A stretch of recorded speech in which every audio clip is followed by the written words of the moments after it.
Hello friend, দেখো KP constable এক্সামে এটা পার্সেন্টেজ থেকে একটা এই ম্যাথটা ছিল। দেখো এটা কিভাবে সলভ করা যায়।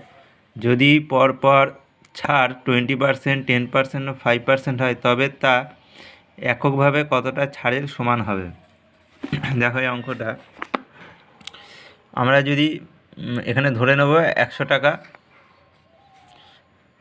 টোটাল অ্যামাউন্ট, এর 20% ছাড় দিলে কত হয়ে যাচ্ছে, 100 টাকায় 20 টাকা কমবে, তাহলে 80 টাকা আসছে।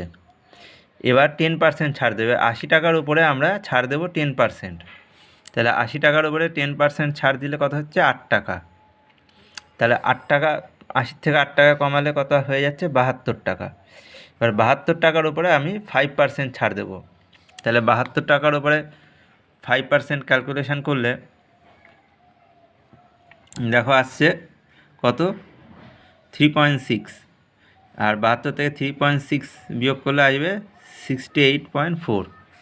তাহলে আমরা লাস্ট টোটাল ছাড় দেওয়ার পরে আমরা কত আসছে, 68.4। তার মানে 100 থেকে যদি 68.4 বিয়োগ করি 31.6, এটা হচ্ছে গিয়ে টোটাল, এটা হচ্ছে ছাড় হচ্ছে। তাহলে এখানে অ্যান্সার কী হবে, 31.6, এটা হবে রাইট অ্যান্সার।